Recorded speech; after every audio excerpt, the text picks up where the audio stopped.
여러분 안녕하세요. CTS 기독교 TV 4인 4색 시청자 여러분 반갑습니다. 그리고 오늘도 함께해 주신 여러분 고맙습니다. 안녕하세요. 네. 지난번에 인생 즐겁게 사는 방법, 멋있게 사는 방법, 그것도 나이 들어서 어떻게 멋있게 살 것인가. 지난주에는 제 1강이었어요. 나이 안아주기. 나이가 이제 나를 안아주는 거죠. 사실 저 정도 되면 인생에 불안한 게 참 많이 없어진 나이입니다. 네. 이제 좀 더 인생을 뭐라 그럴까? 더 깊이 볼 수도 있고 더 높은 데서 멀리 볼 수 있기 때문이죠. 제가 이 나이에 무슨 세상을 깜짝 놀라게 할 일을 할 것 같지 않지 않아요. 또 무슨 돈을 엄청 벌 것 같지도 않고 자식도 이제 다 커서 제가 더 이상 잔소리할 일이 별로 없습니다. 그래서 참 이 나이가 좋구나 이런 생각을 해봤어요. 차차차를 합시다 이런 제목으로 한번 가지고 와봤는데요. 지난 시간에 그랬죠. 제가 라틴 댄스 차차차를 출지도 모른다. 그런데 사실 그게 아닙니다. 그게 아니고요. 은퇴 후에 이제 무엇을 할 것인가 이런 생각을 많이들 하시는데 그런 생각을 언제 해야 되느냐 하는 것부터 제가 말씀을 좀 드리도록 하겠습니다. 그 폴 트루니에라는 스위스의 의사이고 작가인 분이 계셨어요. 이 사람이 노년의 의미라는 책을 썼습니다. 제가 이 책을 50대 중반에 들고 다니면서 읽었더니 사람들이 저를 막 아래 위로 쳐다보는 거예요. 젊은 사람이 왜 이런 책을 읽지? 근데 저도 조금 부끄럽기도 했지만 이 책이 너무 재밌었는데 여기서 말하는 내용이 뭐냐면 은퇴 후에 무엇을 할 것인가는 은퇴 후에 생각하는 게 아니라는 거죠. 이르면 40대, 늦어도 50대에는 내가 은퇴한 60대 이후에는 무엇을 할 것인가를 미리 생각해 둬야 된다 이런 얘기였습니다. 그래서 그런 계획을 해 놓아야지만 은퇴를 하고 났을 때 당황하거나 혼돈이 없거나 이런 일이 없을 거라는 것이죠. 이제 은퇴 후에 가지는 그런 이력을 이 폴 트루니에는 제2의 이력이다 이렇게 말을 하고 있습니다.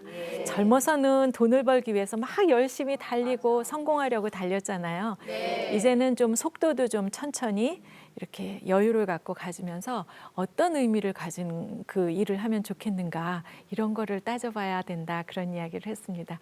그래서 지난 시간에 복습이겠습니다만 어떤 일이 좋을 것 같다고 말씀을 드렸었죠.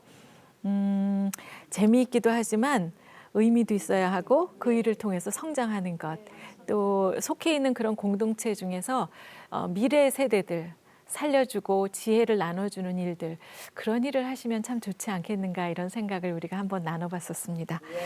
자, 그러면 이제 차차차 합시다라는 것에 본격적인 이야기를 하겠습니다. 이 차차차라는 것은요, 이렇게 세 개의 영어 단어의 앞 글자만 딴 겁니다. 말하자면 도전이라는 챌린지, 기회라는 chance, 그리고 변화라는 change. 이 세 개 단어가 아주 공교롭게도 전부 다 CHA로 시작이 됩니다. 우리가 살면서 뭐든지 도전하지 않으면 아무 일도 일어나지 않습니다. 내가 외국어를 하나 배워야 될 텐데 생각을 하죠. 아무리 생각을 많이 해도 하루 종일 생각을 해도 날마다 생각을 해도 하지 않으면 아무 변화가 일어나지 않습니다. 그러나 그 책을 딱 집어들고 이렇게 입을 열어서 그 외국어를 하기 시작하면 이미 도전은 시작이 된 거예요. 그렇게 도전을 해야만 그걸 통해서 나에게 공부할 수 있는 기회가 생기는 거죠.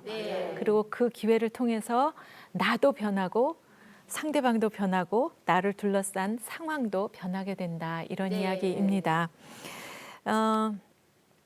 그런데 그 여러 가지 도전이 많겠습니다만 여러분들은 어떤 도전을 하고 싶으신지 모르겠어요. 제가 얼마 전에 제가 남편에게 저는 시니어 모델을 한번 해보고 싶어요. 이런 얘기를 했다가 혼이 났어요. 좀 참으십시오. 이러더라고요. 근데 사실은 저는 이제 은퇴를 하고 나면 지금 이제 대학에서 일이 끝나고 나면 왜 한 달씩 여행 가서 살아보는 거 있잖아요. 그런 거 하고 싶어요. 우리나라에도 제가 못 가본 곳이 너무너무 많고요. 또 가까운 외국이나 사람들이 잘 안 가는 그런 외국도 가서 한번 한 달씩 살면 그 지역에 원래 살았던 사람들하고 교류하고 또 사는 모습도 보고 이러면서 참 좋을 것 같다 이런 생각을 합니다. 근데 아직까지는 생각뿐이기 때문에 이제 어디론가 가는 순간에 저는 이제 도전을 하는 거죠. 네. 근데 여러 가지 그런 도전 중에서 저는 오늘 이런 도전은 어떤가 한번 여러분께 말씀을 드리고 싶습니다.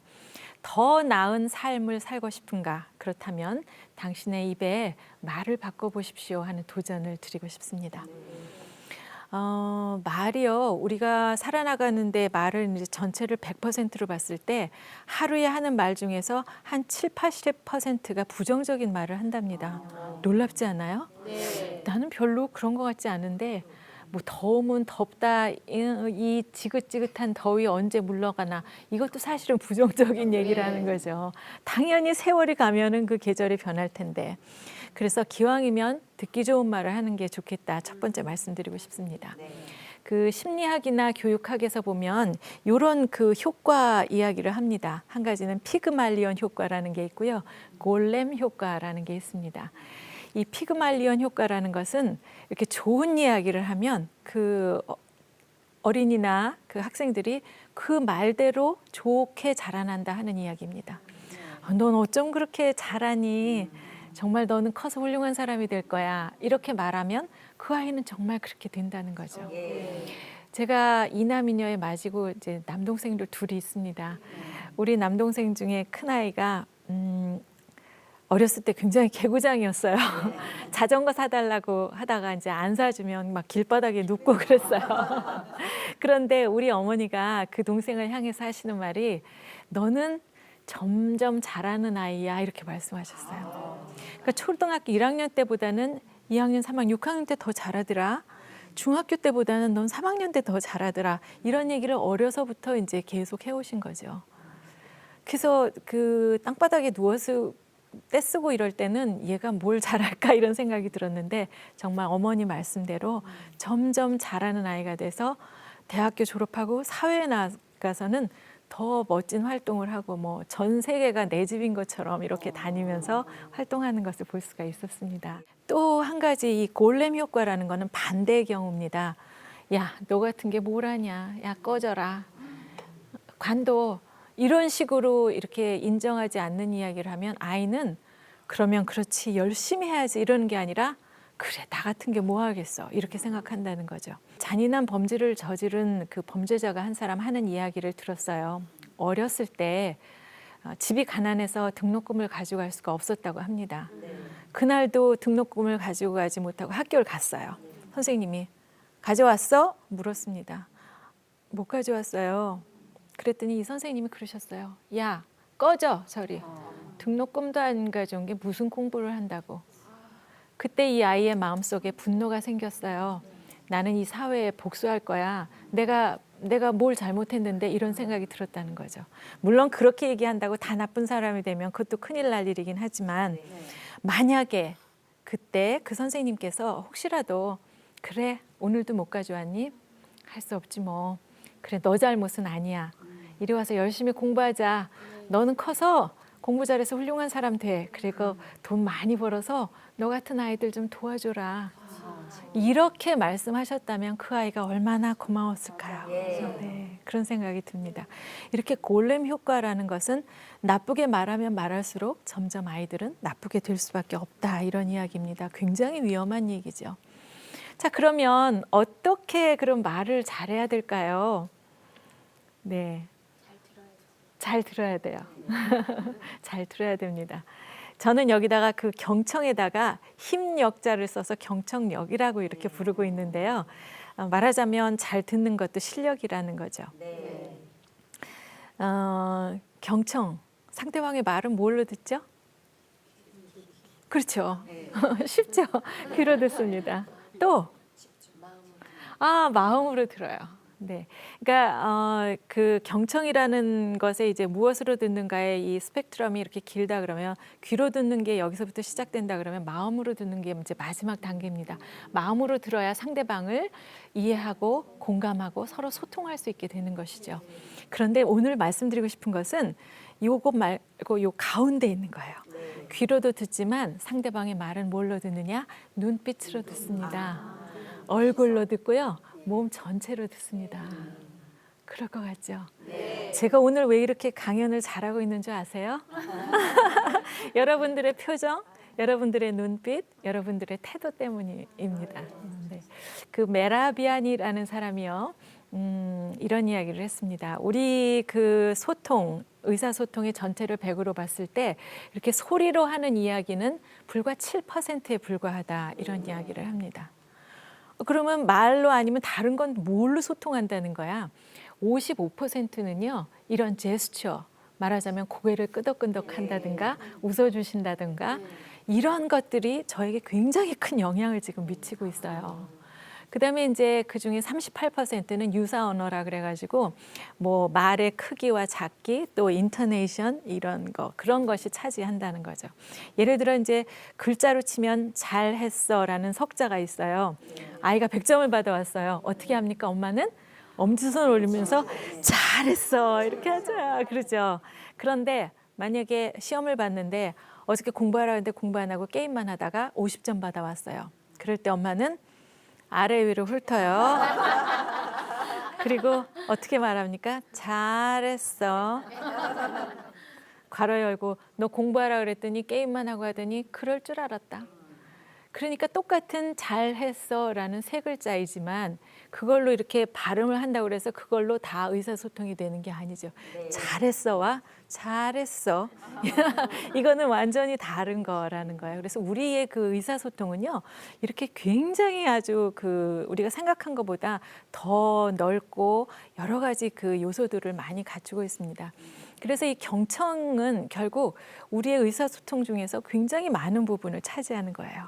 제가 여러분들의 이런 좋은 그 반응이 없었다면 오늘 준비해 오는 거를 잘 하지 못했을 것 같은 그런 생각이 듭니다.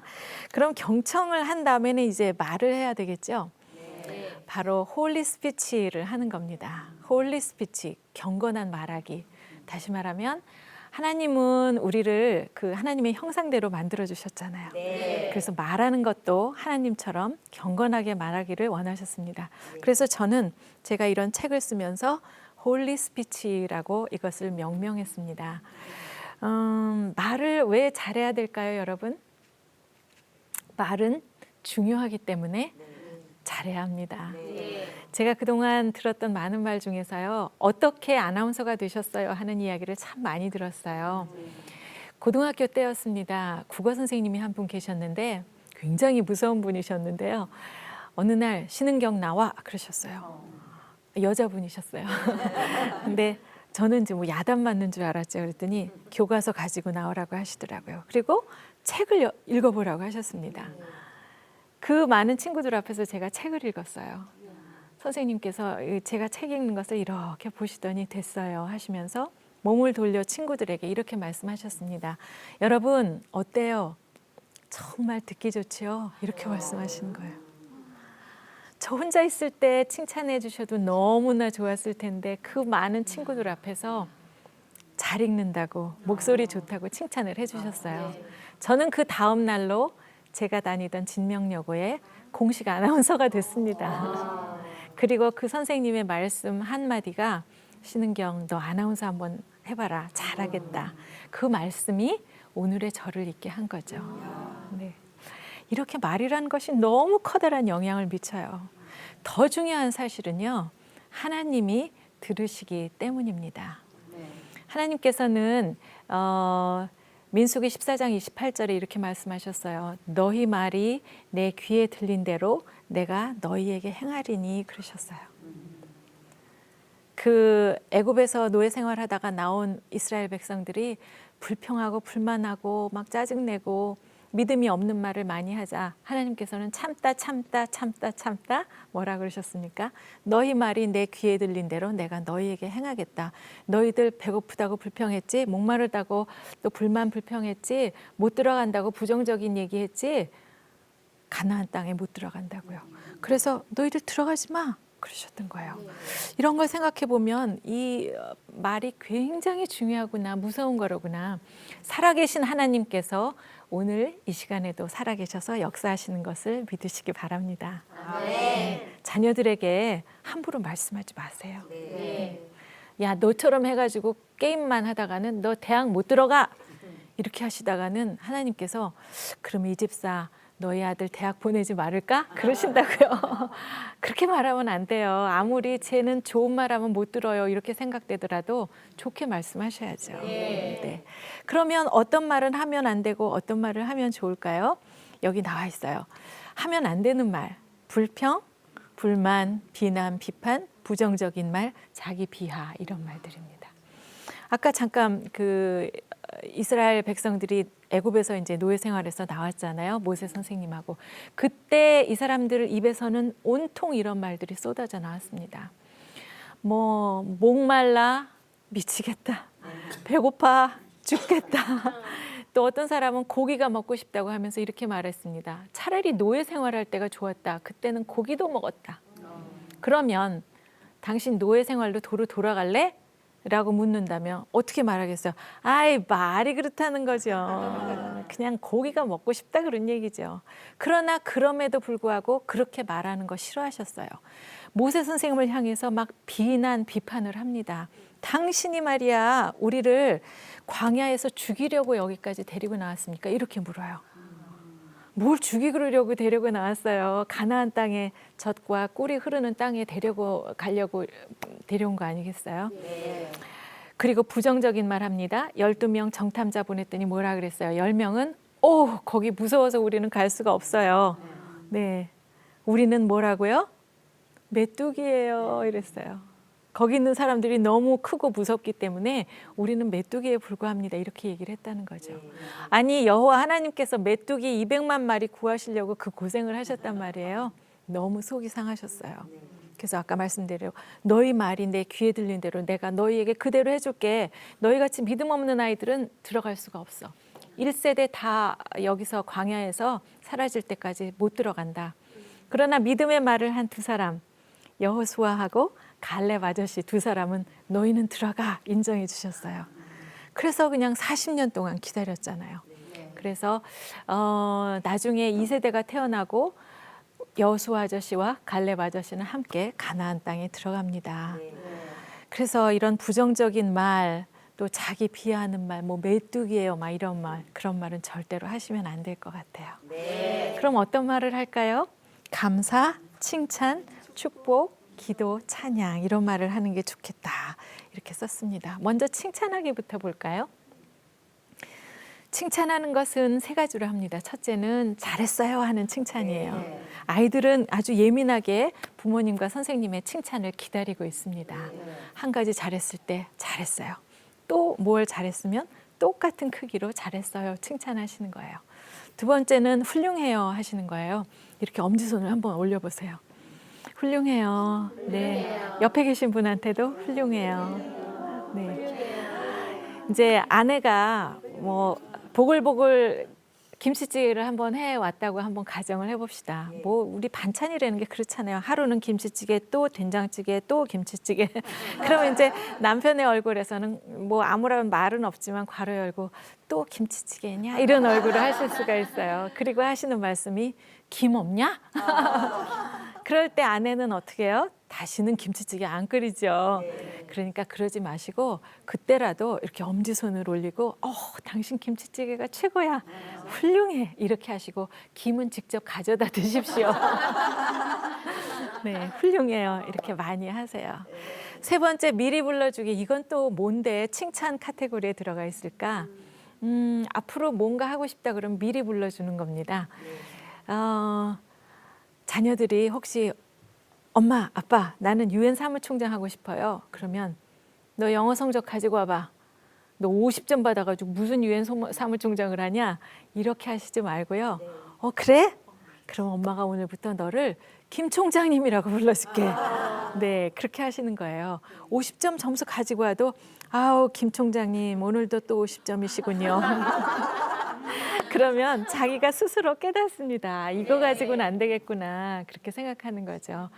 근데 제가 왜 이런 얘기를 하느냐면 그전에 제가 9시 뉴스 할 때 낮에는 그 클래식 음악 프로그램 진행을 했었어요. FM 프로그램을.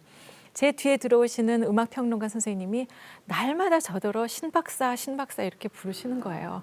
그때 저는 이제 대학만 바로 졸업하고 아나운서가 됐었거든요. 그래서 처음에는 아유 아니에요, 저 박사 아니에요, 막 그렇게 부르시지 마세요 그랬습니다. 이분이 뭐라 그러시냐면 박사 그거 하시면 되잖아요 이러세요. 아니 5가 아니에요. 어느새 박사를 해요. 제가 지금 몇백 대 1 뚫고 KBS 아나운서 됐는데 그래서 아유 아니에요 이러면서 근데 그분은 날마다 저를 신박사라고 부르시는 거예요. 근데 놀랍게도 그 말이 제 가슴에 딱 자리를 잡고 뿌리를 내리고 싹이 트기 시작했어요. 그리고 무슨 빚을 진 사람 같은 거예요. 이분은 날마다 저를 신박사라고 부르시는데 언제 박사를 하냐고요. 그래서 방송국 다니면서 저기 통역대학원이라는 데 가서 한번 2년 석사 한번 받고요. 나중에 이제 또 영국에 가서 석사 받고 박사가 되어서 드디어 돌아오는 날이 있더라. 빚을 갚는 날이 있더라 하는 얘기입니다. 사실 우리가 뭐 자녀들에게 아이고 최 박사님, 뭐 김 총장님, 뭐 또 이 목사님 이렇게 부른다고 그렇게 부른다고 뭐가 된다는 뜻은 아니잖아요. 좋은 책이 있으면 보여주고 좋은 멘토 있으면 알려주고 또 우리 뭐 해요? 기도하잖아요. 그래서 모든 것이 합력해서 선을 이루는 날, 그 이름에 걸맞는 그런 순간이 반드시 있다 이런 얘기입니다. 네. 그래서 그 유태인 어머니들은요.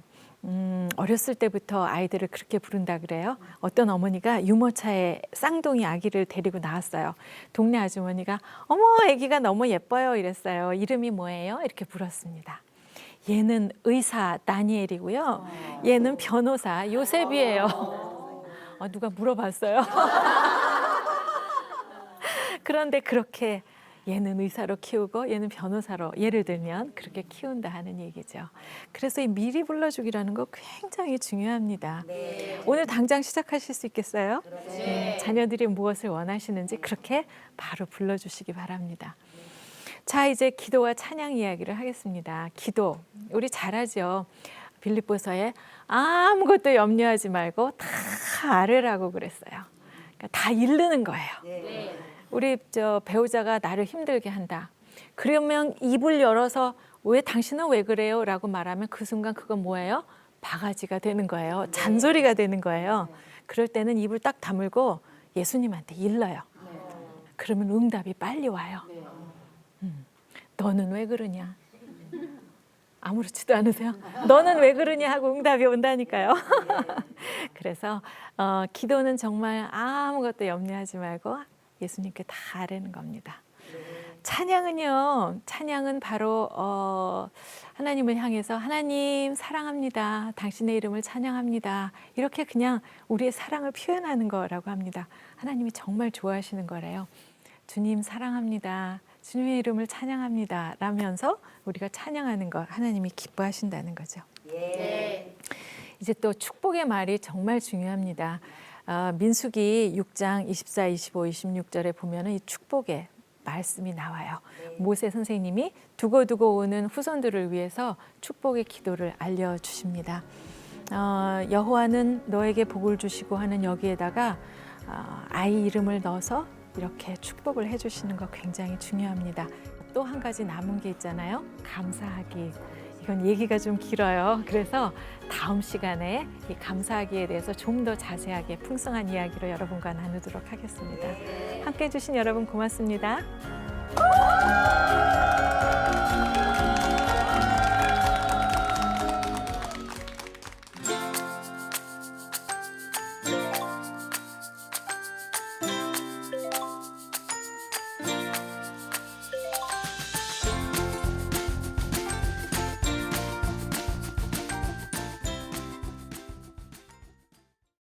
이 프로그램은 CTS 방송가족의 사랑과 후원으로 제작되었습니다.